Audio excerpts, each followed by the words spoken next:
Dear students, today we shall discuss consignment units of financial accounting first semester as per NEP. Before studying the meaning and other aspects of consignment, let us have few lines as introduction. As you know that present days are of mass production, manufacturer and wholesalers have to push up their sales by all possible ways. One of the important possible way to push up the sales is consignment or sending goods from the manufacturer or wholesaler to the agent to sell on behalf of the wholesaler or manufacturer. That is called as consignment, and it is an indirect sale. Here manufacturer dispatches goods to the wholesaler, or in turn wholesaler dispatches goods to the consignee or agent to sell in the name of the consigner. So this task is relating to consignment. The accounting relating to consignment transactions are called consignment accounts. ವಿದ್ಯಾರ್ಥಿಗಳೇ, ಇವತ್ತಿನ ಈ ವಿಡಿಯೋದಲ್ಲಿ consignment unit ಬಗ್ಗೆ study ಮಾಡೋಣ. ಇದು financial accounting first semester as per NEP new education policy syllabus ಪ್ರಕಾರ consignment ಅಕೌಂಟನ್ನು study ಮಾಡೋಣ. ಸೊ ನಿಮಗೆಲ್ಲ ಗೊತ್ತಿದೆ, ಉತ್ಪಾದನೆ ತನ್ನ ಅನುಭೋಗಕ್ಕಾಗಿ ಅಥವಾ ತನ್ನ ಉಪಯೋಗಕ್ಕಾಗಿ ಮಾಡೋದಿಲ್ಲ, ಅವುಗಳನ್ನು ಫೈನಲ್ ಕನ್ಸ್ಯೂಮರ್ಗೋಸ್ಕರ ಮಾಡಿರ್ತಾರೆ. ಹಾಗಾದ್ರೆ ಉತ್ಪಾದಿತ ವಸ್ತುಗಳೆಲ್ಲ ಮಾರಾಟ ಆಗಬೇಕು. ಆ ಮಾರಾಟ ಮಾಡೋದ್ರಲ್ಲಿ ನೇರವಾಗಿ ಕಂಪನಿಯವರೇ ತಮ್ಮ ಬ್ರಾಂಚಸ್ಗಳ ಮೂಲಕ ಮಾರಾಟ ಮಾಡ್ಬೋದು. ಇನ್ನು ಕೆಲವು ಸಂದರ್ಭದಲ್ಲಿ ಇಂಡೈರೆಕ್ಟ್ ಆಗಿ ಏಜೆಂಟ್ಗಳ ಮೂಲಕ ಮಾರಾಟವನ್ನು ಮಾಡ್ತಾರೆ. ಆ ಏಜೆಂಟ್ಗಳ ಮೂಲಕ ಮಾರಾಟ ಮಾಡ್ತಕ್ಕಂಥ ಒಂದು ವಿಧಾನ ಕನ್ಸೈನ್ಮೆಂಟ್ ಅಂತೇಳಿ ಹೇಳ್ಬೋದು. ಇದು ಇಂಡೈರೆಕ್ಟ್ ಸೇಲ್ಸ್ ಆಗಿದೆ ಅಂತ ಹೇಳ್ಬೋದು. ಸೊ ಹಾಗಾದ್ರೆ ಇಲ್ಲಿ ಕನ್ಸೈನ್ಮೆಂಟ್ಗೆ ಸಂಬಂಧಪಟ್ಟಂತ ಅಕೌಂಟ್ಸ್ಗಳನ್ನು ನಾವು ಕನ್ಸೈನ್ಮೆಂಟ್ ಅಕೌಂಟ್ಸ್ ಅಂತೇಳಿ ಕರಿತೀವಿ. ಹಾಗಾದ್ರೆ ಈ ವಿಡಿಯೋದಲ್ಲಿ ಕನ್ಸೈನ್ಮೆಂಟ್ ಅಂದ್ರೇನು, ಹಾಗಾದ್ರೆ ಕನ್ಸೈನ್ಮೆಂಟ್ನಲ್ಲಿ ಯಾರ್ಯಾರು ಇನ್ವಾಲ್ವ್ ಆಗಿರ್ತಾರೆ, ಅವ್ರಿಗೆ ಏನಂತೆ ಕರೀತಾರೆ, ಮತ್ತು ಕನ್ಸೈನ್ಮೆಂಟು ಸೇಲ್ಸು ಎರಡು ಒಂದೇನಾ ಅಥವಾ ಹೇಗೆ ಭಿನ್ನವಾಗಿದ್ದಾವೆ ಅನ್ನೋದನ್ನು ತಿಳ್ಕೊಳ್ಳೋಣ. ಮತ್ತು ಎರಡು ಪ್ರಮುಖವಾಗಿರ್ತಕ್ಕಂಥ ಡಾಕ್ಯುಮೆಂಟ್ಸು, ಒಂದು ಪ್ರೊಫಾರ್ಮಾ ಇನ್ವಾಯ್ಸು, ಇನ್ನೊಂದು ಅಕೌಂಟ್ ಸೇಲ್ಸು, ಇವುಗಳ ಬಗ್ಗೆ ಈ ವಿಡಿಯೋದಲ್ಲಿ ನಾವು ತಿಳಿದುಕೊಳ್ಳೋಣ. So let us see the meaning of consignment.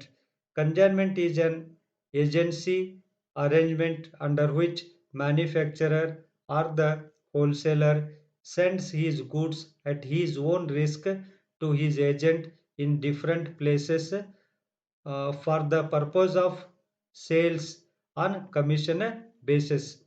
Thus, sending of goods from consignor to the consignee without transferring the ownership is known as consignment. The goods so sent are called goods sent on consignment. For such act of services, the consignee gets the remuneration in the form of a commission. So it means that consignment is nothing but sending of goods from consignor or the principal or the owner to the consignee or agent. So here consignor transfer goods to the consignee. For what purpose he sends the goods to the consignee? For the purpose of sales. So one thing we should remember here, consignor transfers goods to the or sends goods to the consignee, but he will not transfers the ownership. Ownership of the goods remains with the consignor. So simply he transfers or transfers the goods to the consignee to be sold in the name of the consignor. For such act, the consignee receives or gets remuneration in the form of commission. ಹಾಗಾದ್ರೆ ಇಲ್ಲಿ consignment ಅಂತಂದ್ರೆ goods ಅನ್ನ ಕಳಿಸ್ಕೊಡೋದು. ಯಾರು goods ಅನ್ನ ಕಳಿಸ್ಕೊಡೋದು? Consignor goods ಕಳಿಸ್ಕೊಡ್ತಾನೆ. ಹಾಗಾದ್ರೆ ಯಾರಿಗೆ ಕಳಿಸ್ಕೊಡ್ತಾನೆ? ಕನ್ಸೈನಿಗೆ ಕಳಿಸ್ಕೊಡ್ತಾನೆ. ಹಾಗಾದ್ರೆ goods ಅನ್ನ ಕಳಿಸ್ಕೊಡ್ತಾನೆ ಹೊರತು ಅವುಗಳ ಓನರ್ಶಿಪ್ ಅನ್ನ ಬಿಟ್ಕೊಡೋದಿಲ್ಲ. ಓನರ್ಶಿಪ್ ಕನ್ಸೈನರ್ ಹತ್ರ ಇರುತ್ತೆ.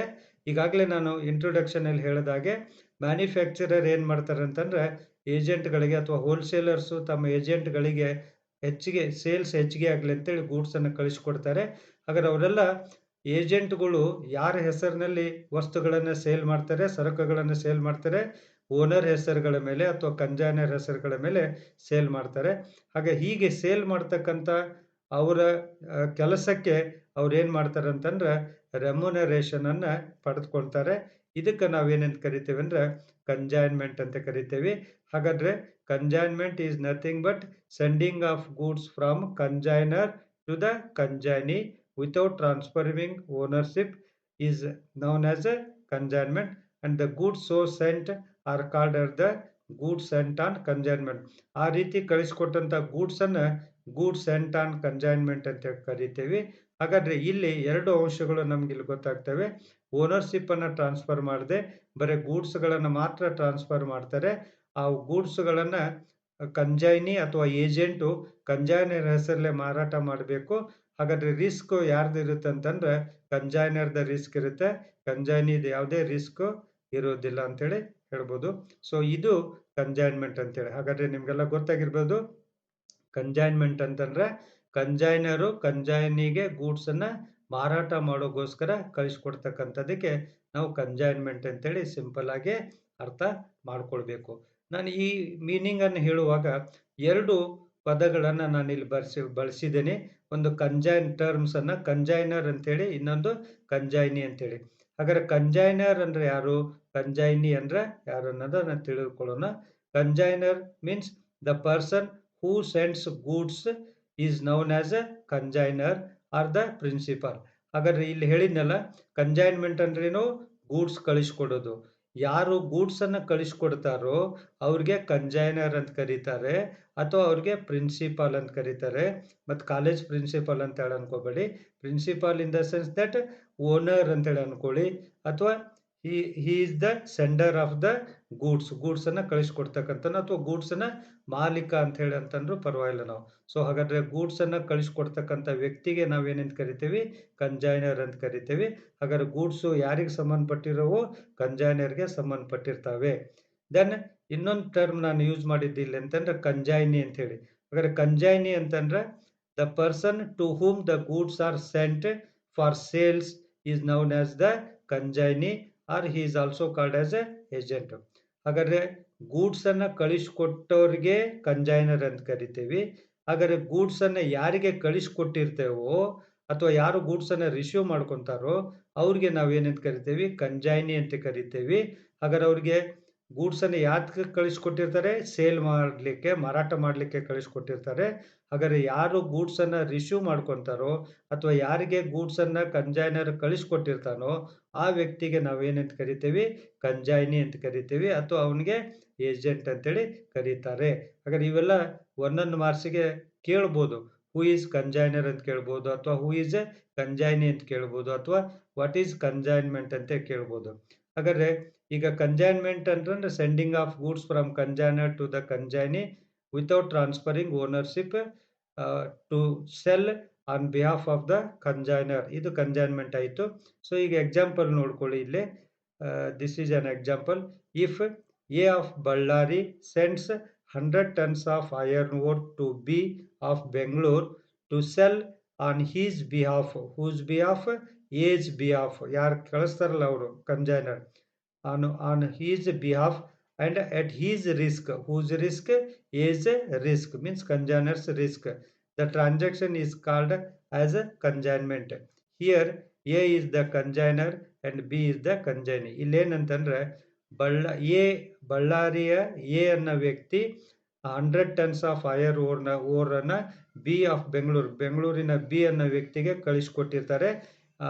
ಎನ ಹೆಸರ ಮೇಲೆ ಮಾರಾಟ ಮಾಡಲಿಕ್ಕೆ ಮತ್ತು ಎನ ಜವಾಬ್ದಾರಿ ಅಂದ್ರೆ ಅವನದೇ ರಿಸ್ಕ್ನ ಆಧಾರದ ಮೇಲೆ ಸೇಲ್ ಮಾಡಲಿಕ್ಕೆ ಕಳಿಸ್ಕೊಟ್ಟಿರ್ತಾರೆ. ಇಂಥ ಟ್ರಾನ್ಸಾಕ್ಷನ್ಗೆ ನಾವು ಕನ್ಸೈನ್ಮೆಂಟ್ ಅಂತ ಕರಿತೀವಿ.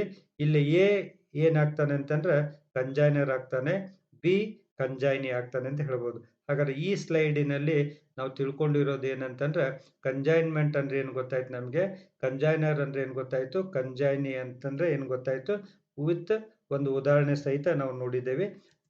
Let us see the features of consignment. ಈಗಾಗಲೇ ನಾವು ಕನ್ಸೈನ್ಮೆಂಟ್ ಅನ್ನ ಅರ್ಥ ತಿಳ್ಕೊಂಡಿದ್ದೇವಲ್ಲ, ಆ ಅರ್ಥದ ಆಧಾರದ ಮೇಲೆ ನಾವೇನ್ ಮಾಡ್ಬೋದು ಅಂತಂದ್ರೆ ಅರ್ಥದಲ್ಲೇ ಅದರ ಲಕ್ಷಣಗಳನ್ನು ಸಹಿತ ನಾವು ಗುರುತಿಸ್ಬೋದು. ಹಾಗಾದ್ರೆ ಇವು ಪ್ರಮುಖವಾಗಿರ್ತಕ್ಕಂಥ ಲಕ್ಷಣಗಳಂತೆ, features. The first one is consignment of goods is not a sale. ಇದನ್ನು ಕ್ಲಿಯರ್ ಆಗಿ ತಿಳ್ಕೊಳ್ಳಿ. ಕನ್ಸೈನ್ಮೆಂಟು ಸೇಲ್ ಅಲ್ಲ. ಕನ್ಸೈನ್ಮೆಂಟ್ ಬರೀ ಗೂಡ್ಸ್ ಅನ್ನ ಕಳಿಸ್ಕೊಡೋದು, ಓನರ್ಶಿಪ್ ಅನ್ನ ಟ್ರಾನ್ಸ್ಫರ್ ಮಾಡಿರೋದಿಲ್ಲ, ಅದರಿಂದ ಇದು ಸೇಲ್ ಆಗಿರೋದಿಲ್ಲ. It is mere transfer of possession in goods. Goods ಅನ್ನ ಇರುವಿಕೆಯನ್ನ ವರ್ಗಾವಣೆ ಮಾಡ್ತಕ್ಕಂಥದ್ದು, ಅವುಗಳನ್ನ ಹಸ್ತಾಂತರ ಮಾಡ್ತಕ್ಕಂಥದಕ್ಕೆ ನಾವು ಕನ್ಸೈನ್ಮೆಂಟ್ ಅಂತ ಕರಿತೀವಿ. ಹಾಗಾದ್ರೆ ಮೊದಲೇ ಫೀಚರ್ ಏನಂತಂದ್ರೆ it is not a sale ಅಂತ ಹೇಳಿ. ದೆನ್ ಎರಡನೇದು ಏನಂತಂದ್ರೆ the consignee cells goods at the risk of the consignor. He is not responsible for loss of goods. ಹಾಗಾದ್ರೆ ಎರಡನೇದು ಏನು ಲಕ್ಷಣ ಅಂತಂದ್ರೆ ಕನ್ಸೈನಿ ಯಾರ ರಿಸ್ಕ್ ನಲ್ಲಿ ಸೇಲ್ ಮಾಡ್ತಾನೆ ಅಂತಂದ್ರೆ ಕನ್ಸೈನರ್ ರಿಸ್ಕ್ ನಲ್ಲಿ ಸೇಲ್ ಮಾಡ್ತಾನೆ. ಆ ಕನ್ಸೈನರ್ ಕಳಿಸ್ಕೊಟ್ಟಂತ ಗೂಡ್ಸ್ ಇನ್ ಟ್ರಾನ್ಸಿಟ್ ನಲ್ಲಿ ಏನಾದ್ರು ನಷ್ಟ ಆಯಿತು ಅಂತಂದ್ರೆ ಆ ನಷ್ಟವನ್ನ ಯಾರು ಭರಿಸ್ಬೇಕು ಅಂತಂದ್ರೆ ಕನ್ಸೈನರ್ ಭರಿಸ್ಬೇಕು. ಅದಕ್ಕೆ ಕನ್ಸೈನಿ ಸಂಬಂಧ ಪಡೋದಿಲ್ಲ ಅಂತ ಹೇಳ್ಬೋದು. ಹಾಗಾಗ್ಬಿಟ್ಟು ಕನ್ಸೈನಿ ಓನರ್ ಆಗದೇ ಇರೋದ್ರಿಂದ ಅವನಿಗೆ ಯಾವುದೇ ರಿಸ್ಕ್ ಅನ್ನ ತೆಗೆದುಕೊಳ್ತಕ್ಕಂಥ ಪ್ರಮೇಯ ಬರೋದಿಲ್ಲ ಅಂತ ಹೇಳಿ ಹೇಳ್ಬೋದು. ಸೊ ಎರಡನೇದೇನಂತಂದ್ರೆ consignee sells at the risk of consignor ಅಂತೇಳಿ. Next the sales proceeds belonging to consignor and consignee gets a remuneration in the form of commission. It means that on the sales proceeds, not the on the sales proceeds, the consignee gets a remuneration in the form of a commission. ಹಾಗಾದ್ರೆ consignee ಕೆಲಸ ಏನಂತಂದ್ರೆ consignor ಕಳಿಸ್ಕೊಟ್ಟಂತ goods ಅನ್ನ ಮಾರಾಟ ಮಾಡ್ತಕ್ಕಂಥದ್ದು. ಹಾಗಾದ್ರೆ consignor ಕಳಿಸ್ಕೊಟ್ಟಂತ goods ಅನ್ನ ಮಾರಾಟ ಮಾಡ್ತಕ್ಕಂಥ ಸೇವೆಗೆ ಅವನೇನ್ ಪಡೆದುಕೊಂತಾನಂತಂದ್ರೆ ಕಮಿಷನ್ ಅನ್ನು ಪಡೆದುಕೊಳ್ತಾನೆ ಹೊರತು ಯಾವುದೇ ಲಾಭದಲ್ಲಿ ಅವನಿಗೆ ಪಾಲು ಇರೋದಿಲ್ಲ ಅಂತೇಳಿ ಹೇಳ್ಬೋದು. Next the expenses incurred by the consignee in selling the goods are reimbursed by the consignor.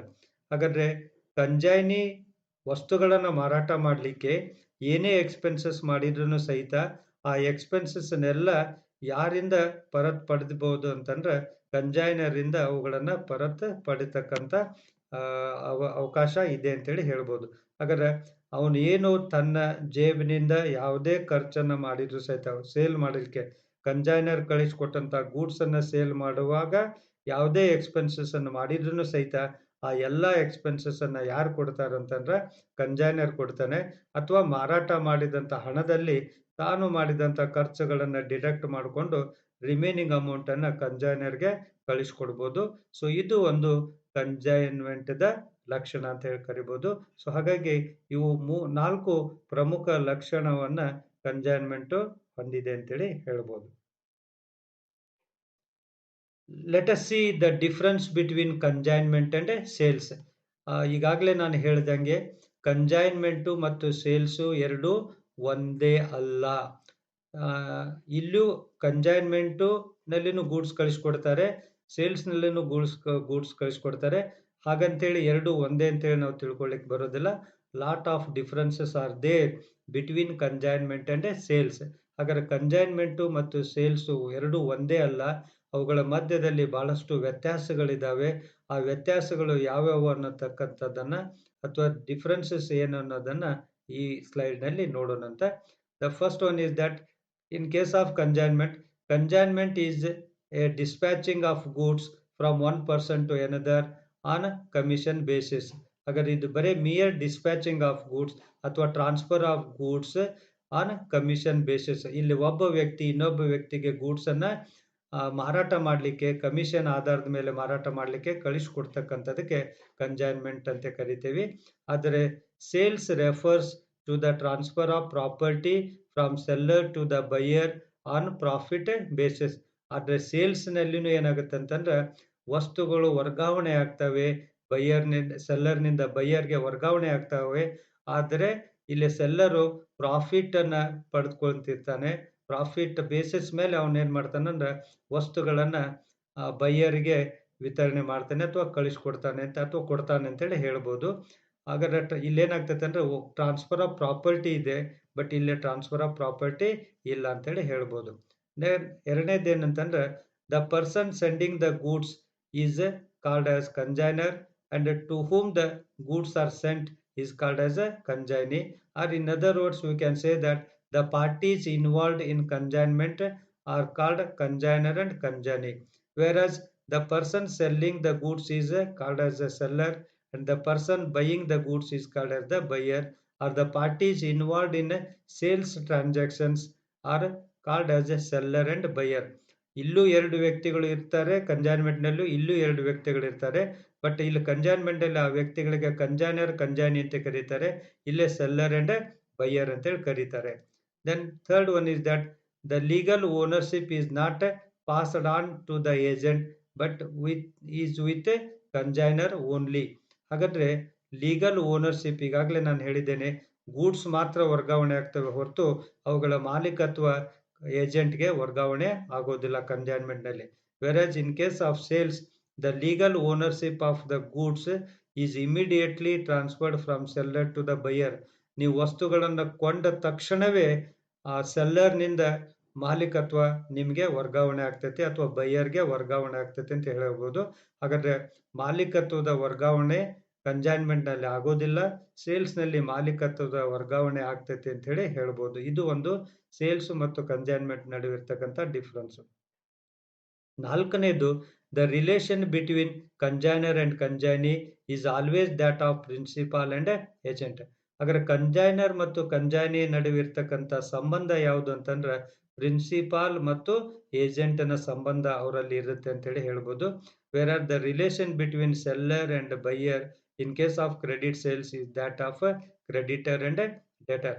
ಹಾಗಾದ್ರೆ ಸೇಲ್ಸ್ ಕ್ರೆಡಿಟ್ ಸೇಲ್ಸ್ ನಲ್ಲಿ ಸೆಲ್ಲರ್ ಮತ್ತು ಡೆಟರ್ ಅವ್ರ ನಡುವೆ ರಿಲೇಶನ್ಶಿಪ್ ಯಾವ್ದು ಇರುತ್ತೆ ಅಂತಂದ್ರೆ ಕ್ರೆಡಿಟರ್ಸ್ ಮತ್ತು ಡೆಟರ್, ಧಣಿ ಮತ್ತು ಋಣಿ. ಕ್ರೆಡಿಟರ್ಸ್ ಅಂದ್ರೆ ಧಣಿ, ಡೆಟರ್ಸ್ ಅಂದ್ರೆ ಋಣಿ. ಧಣಿ ಮತ್ತು ಋಣಿಗಳ ಸಂಬಂಧ ಅವರಿಬ್ಬರಲ್ಲಿ ಇರುತ್ತೆ ಅಂತೇಳಿ ಹೇಳ್ಬೋದು ಸೇಲ್ಸ್ ನಲ್ಲಿ. Then expenses incurred and paid by the consignee in the process of sale will have to be reimbursed by the consignor. ನಾವು ಈಗಾಗಲೇ ಒಂದು ಫೀಚರ್ಸ್ ನಲ್ಲಿ ನೋಡಿದೆ, ಫೀಚರ್ಸ್ ಆಫ್ ಕನ್ಸೈನ್ಮೆಂಟ್ ನಲ್ಲಿ ಕನ್ಸೈನಿ ಏನೇ ಎಕ್ಸ್ಪೆನ್ಸಸ್ ಮಾಡಿದ್ರು ಸಹಿತ ಅವುಗಳನ್ನ ಕನ್ಸೈನರ್ ಇಂದ ರೀಇಂಬರ್ಸ್ಮೆಂಟ್ ಮಾಡ್ಕೊಳ್ಬಹುದು. ಆದರೆ ಸೇಲ್ಸ್ ನಲ್ಲಿ in case of sales the expenses incurred by the buyer are not going to be reimbursed by the seller. ಹಾಗಾದ್ರೆ ಖರೀದಿ ಮಾಡಿದ ವ್ಯಕ್ತಿ ಏನೇ ಎಕ್ಸ್ಪೆನ್ಸಸ್ ಮಾಡಿದ್ರು ಸಹಿತ ಆ ಎಕ್ಸ್ಪೆನ್ಸಸ್ ಅನ್ನ ಮಾರಾಟಗಾರನಿಂದ ಪಡೆದುಕೊಳ್ಳಿಕ್ಕೆ, ವಾಪಸ್ ಪಡೆದುಕೊಳ್ಳಿಕ್ಕೆ ಅಥವಾ ಪುನರ್ ಪಡೆದುಕೊಳ್ಳಿಕ್ಕೆ ಅವಕಾಶ ಇಲ್ಲ ಎಲ್ಲಿ ಸೇಲ್ಸ್ ನಲ್ಲಿ. ಈ ರೀತಿಯಾಗಿ ಸೇಲ್ಸ್ ಮತ್ತು ಕನ್ಸೈನ್ಮೆಂಟ್ ಡಿಫರೆನ್ಸ್ ಅನ್ನ ಮಾಡಬಹುದು. Then risk associated with goods are remained with consignor only, hence for all losses consignor is held responsible. ಅಂದ್ರೆ ಇಲ್ಲಿ ಹಾಗಾದ್ರೆ ಓನರ್ಶಿಪ್ ವರ್ಗಾವಣೆ ಆಗಿರೋದಿಲ್ಲ, ಕನ್ಸೈನ್ಮೆಂಟ್ ನಲ್ಲಿ ಓನರ್ಶಿಪ್ ವರ್ಗಾವಣೆ ಆಗಿರೋದಿಲ್ಲ. ಕನ್ಸೈನ್ಮೆಂಟ್ ಅಲ್ಲಿ ಓನರ್ಶಿಪ್ ಕನ್ಸೈನಿಗೆ ವರ್ಗಾವಣೆ ಆಗೋದಿಲ್ಲ ಅಂತಂದ್ರೆ ಹಾಗಾದ್ರೆ ಅದರ ಗೂಡ್ಸ್ ಗಳಿಗೆ ಸಂಬಂಧಪಟ್ಟಂತ ರಿಸ್ಕ್ ಯಾರ್ದಾಗಿರುತ್ತೆ ಅಂತಂದ್ರೆ ಕನ್ಸೈನರ್ದಾಗಿರುತ್ತೆ. ಕನ್ಸೈನಿಗೆ ಯಾವುದೇ ನಷ್ಟಗಳು ಸಂಬಂಧ ಬರೋದಿಲ್ಲ. ಈಗ ಉದಾಹರಣೆಗೆ ಕಂಜೈನರು 100 ಬೇಲ್ಸ್ ಆಫ್ ಕಾಟನ್ ಅನ್ನ ಕಂಜೈನಿಗೆ ಕಳಿಸ್ಕೊಡ್ತಿರ್ತಾನೆ ಟ್ರಕ್ನಲ್ಲಿ. ಆ ಟ್ರಕ್ ದಾರಿನಲ್ಲಿ ಬೆಂಕಿ ಹತ್ತಿ ಬೆಂಕಿಗೆ ಆಹುತಿ ಆಯಿತು ಅಂತಂದ್ರೆ, ಹಾಗಾದ್ರೆ ಅದರಲ್ಲಿರ್ತಕ್ಕಂಥ ಹತ್ತಿ ಎಲ್ಲ ನಷ್ಟ ಆದಾಗ ಆ ನಷ್ಟಕ್ಕೆ ಕಂಜೈನಿ ಸಂಬಂಧ ಬರೋದಿಲ್ಲ, ಕಂಜೈನರೇ ಆ ನಷ್ಟವನ್ನು ಭರಿಸ್ತಾನೆ ಅಂತೇಳಿ ಹೇಳ್ಬೋದು.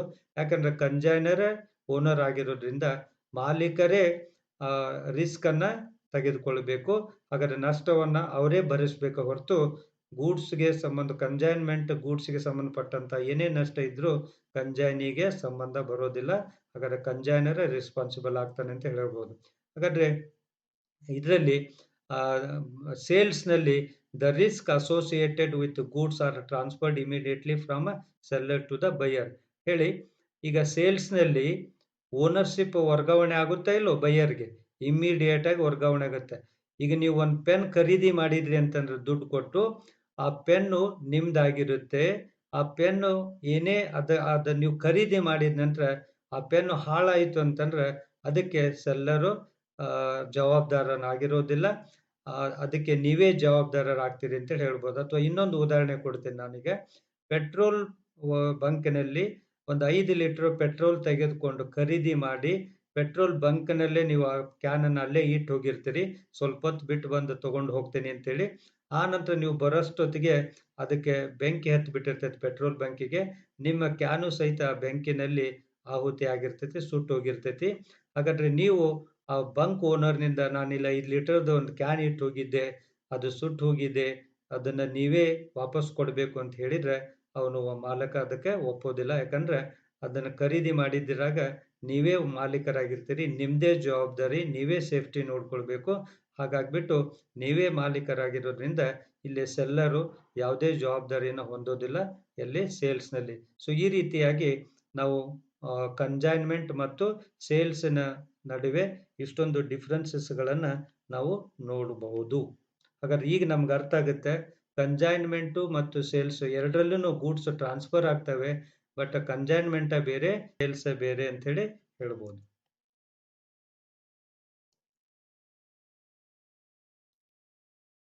Let us see two documents, important documents used in the consignment transaction.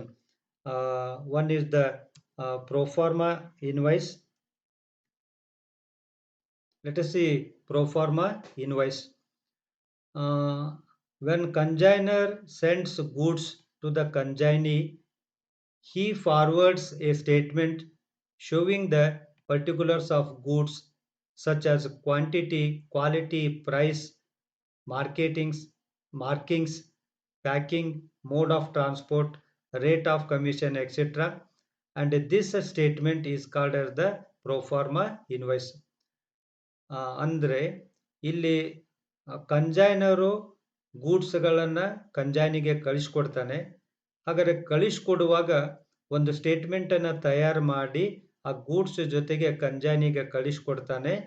ಆ ಸ್ಟೇಟ್ಮೆಂಟ್ನಲ್ಲಿ, ಆ ಡಾಕ್ಯುಮೆಂಟ್ನಲ್ಲಿ ಏನು ಹೇಳ್ತಾನಂತಂದ್ರೆ, ಈಗ ಗೂಡ್ಸ್ ಏನು ಕಳಿಸ್ಕೊಡ್ತಾ ಇದ್ದಾನಲ್ಲ ಅವುಗಳ ಕ್ವಾಲಿಟಿ ಏನು, ಕ್ವಾಂಟಿಟಿ ಏನು, ಅವುಗಳ ಪ್ರೈಸ್ ಏನು, ಆ ಗೂಡ್ಸ್ಗಳ ಬಗ್ಗೆ ಸಂಪೂರ್ಣ ಮಾಹಿತಿ, ಅವುಗಳ ಪ್ರೈಸ್, ಅದ್ರ ಬಗ್ಗೆ ಸಂಪೂರ್ಣ ಮಾಹಿತಿ ಹಾಗೆ ಸುಮ್ಮನೆ ಕಳಿಸ್ಕೊಟ್ಬಿಟ್ರೆ ಕಂಜೈನಿಗೆ ಏನು ಗೊತ್ತಾಗೋದಿಲ್ಲ. ಅದರಿಂದ ಕಂಜೈನಿಗೆ ಮಾಹಿತಿಗೋಸ್ಕರ ಏನು ಕಳಿಸ್ಕೊಡ್ತಾ ಇದ್ದೀನಿ, ಯಾವುದು ಕ್ವಾಲಿಟಿ ಕಳಿಸ್ಕೊಡ್ತಾ ಇದ್ದೀನಿ, ಎಷ್ಟು ಕ್ವಾಂಟಿಟಿ ಕಳಿಸ್ಕೊಡ್ತಾ ಇದ್ದೀನಿ, ಅವುಗಳ ಪ್ರೈಸ್ ಏನು, ಮತ್ತು ಅವರ ರೇಟ್ ಆಫ್ ಕಮಿಷನ್, ಕಂಜೈನಿದು ರೇಟ್ ಆಫ್ ಕಮಿಷನ್ ಏನು, ಈ ಎಲ್ಲ ಮಾಹಿತಿಗಳನ್ನು ಒಳಗೊಂಡಂತ ಒಂದು ಡಾಕ್ಯುಮೆಂಟನ್ನು ಅಥವಾ ಲೆಟರನ್ನು ಕಂಜೈನರು ಕಂಜೈನಿಗೆ ಕಳಿಸ್ಕೊಡ್ತಾನೆ.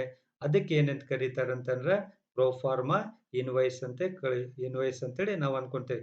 ಯಾರೇ ಆಗಲಿ ಏನೇ ಕಳಿಸ್ಕೊಟ್ರು ಸಹಿತ ಏನು ಕಳಿಸ್ಕೊಟ್ಟಿದ್ದೇವೆ ಅನ್ನೋದನ್ನು ಹೇಳ್ತಾರೆ.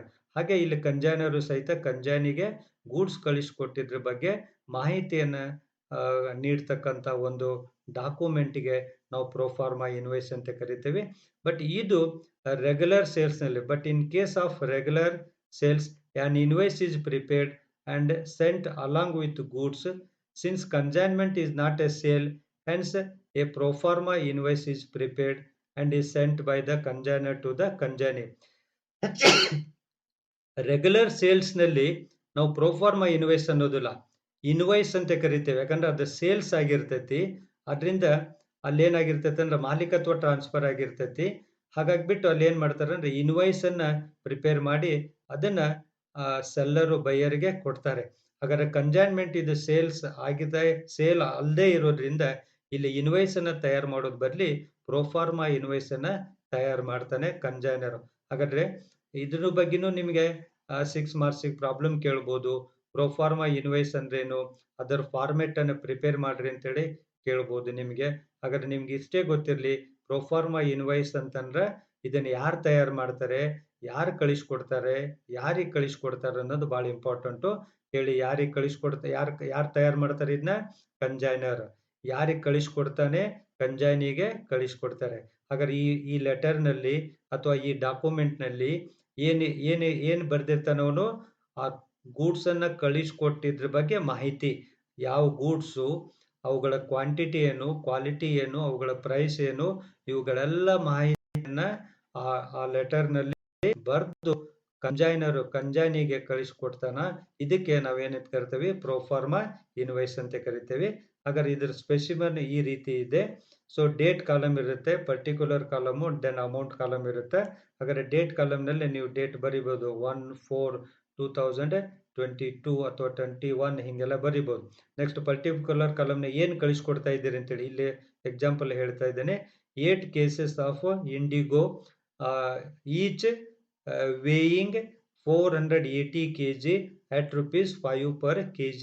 ಅಂದ್ರೆ 480 kgಗೆ 8 ಬಾಕ್ಸಸ್ ಅನ್ನ ಕಳಿಸ್ಕೊಡ್ತಾ ಇದ್ದೇನೆ.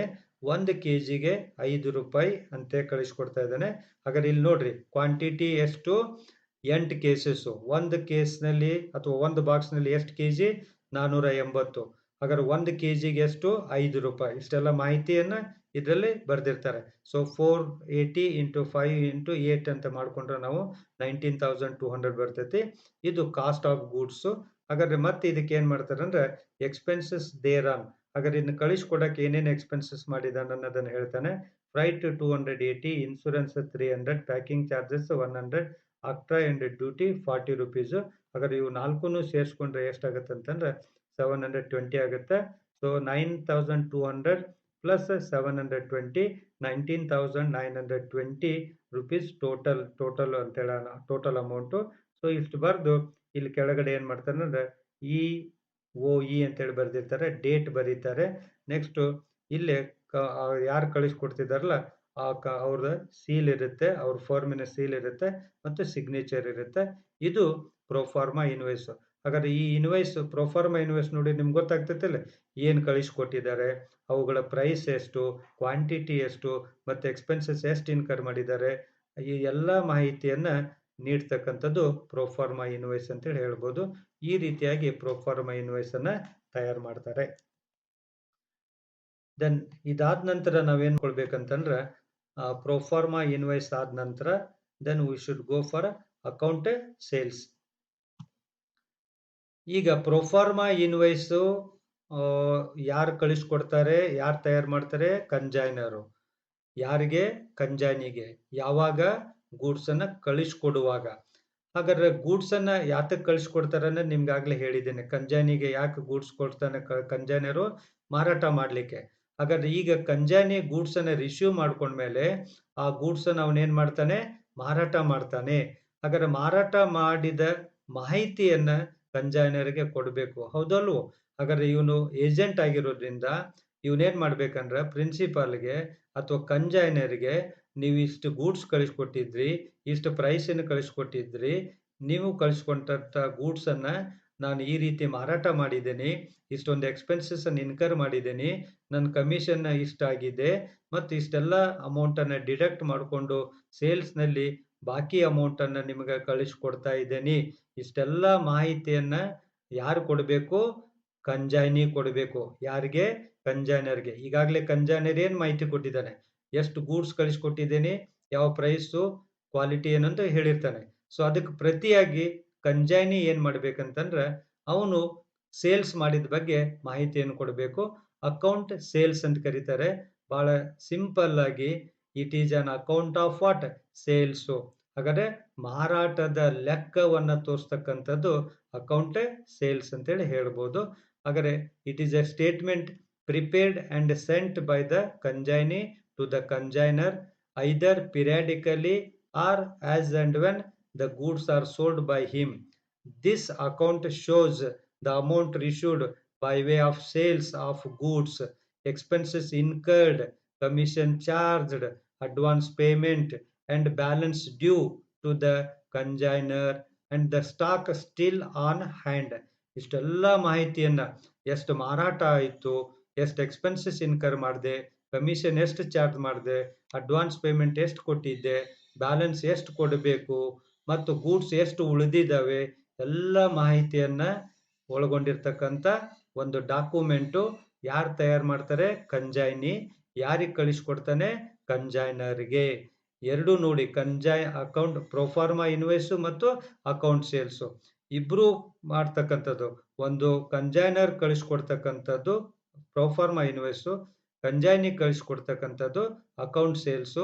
ಪ್ರೊಫಾರ್ಮಾ ಇನ್ವಾಯ್ಸ್ ನಲ್ಲಿ ವಸ್ತು ಕಳಿಸ್ಕೊಟ್ಟಿದ್ರ ಬಗ್ಗೆ ಮಾಹಿತಿ ಇರುತ್ತೆ, ಅಕೌಂಟ್ ಸೇಲ್ಸ್ ನಲ್ಲಿ ಮಾರಾಟದ ಬಗ್ಗೆ ಮಾಹಿತಿ ಇರುತ್ತೆ.